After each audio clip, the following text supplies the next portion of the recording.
আমি সংগ্রামের পত্রিকার কর্তৃপক্ষের কাছে আজকে একটি বিশেষ কারণে কৃতজ্ঞতা প্রকাশ করতে চাই।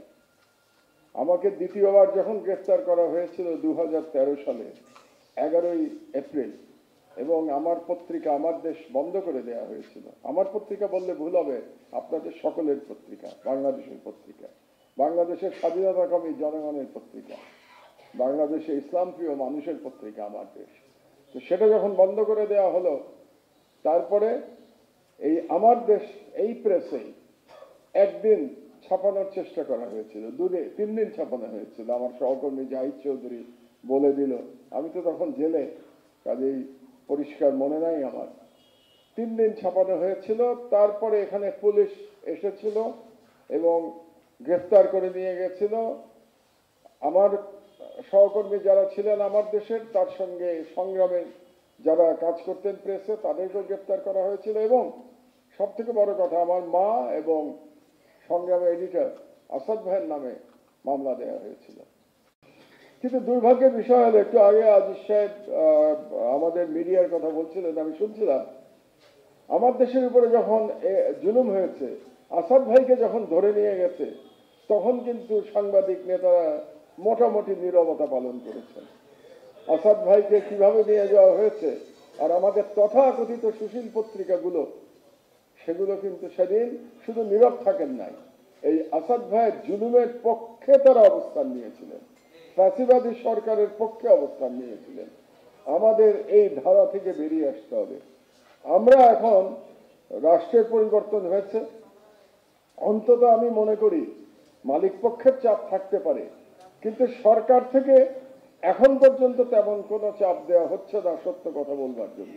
তবে সম্প্রতি 2-1টি ক্ষেত্রে, কালকে ইউটিউবে, কনক সরোয়ারের ইউটিউবে আমি শুনছিলাম যে কোনো একটি চ্যানেলের, সম্ভবত চ্যানেল 24-এর 2 জন সাংবাদিককে নাকি ডিজিএফআই চাপ দিয়ে চাকরিচ্যুত করিয়েছে।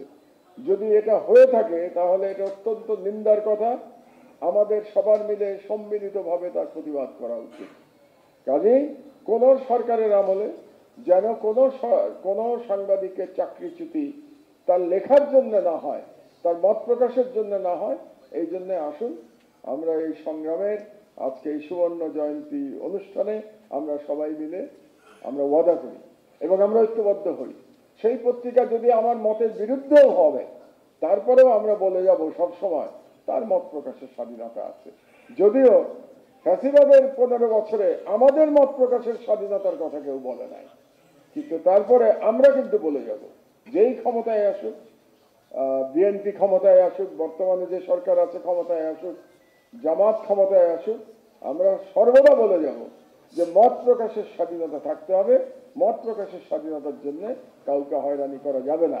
আর একটি মাত্র দাবি দিয়ে আমি আমার বক্তব্য শেষ করব, যে বর্তমান সরকারের আইন করে দিতে হবে যে কোন সাংবাদিককে মামলায় গ্রেফতারি পরোয়ানা দেওয়া যাবে না বিচার সমাপ্ত হওয়ার আগে পর্যন্ত। তার বিরুদ্ধে যদি কোনো অভিযোগ থাকে, মামলা হবে, বিচার হবে, বিচার হওয়ার পরে বিচারে যা কিছু সাব্যস্ত হয় সেটা হয়ে যাবে। কিন্তু একজন মানহানি মামলা করবে অথবা অন্য কোনো ভুয়া মামলা করবে, আইসিটি আইনে মামলা করবে, আর তাকে গ্রেফতার করে নিয়ে যাবে, এটা আমরা হতে দিতে পারি না। এটাই আমার সর্বশেষ আহ্বান আমাদের সাংবাদিক নেতৃবৃন্দের কাছে, যে আসুন এই কথাতে আমরা একমত করি যে আমরা মত প্রকাশের জন্য কাউকে হয়রানি হতে দেব না। আর সর্বশেষ আমি অন্তত আমার পত্রিকার তরফ থেকে সংগ্রামের উত্তরোত্তর সাফল্য কামনা করি। আপনারা এগিয়ে যান। আমরা দেখতে চাই যে সংগ্রাম একটা জনপ্রিয় পত্রিকাতে পরিণত হয়েছে। আমাকে এখানে এই ক্ষুদ্র বক্তব্য দেওয়ার জন্য, সুযোগ দেওয়ার জন্য আপনাদেরকে অসংখ্য ধন্যবাদ।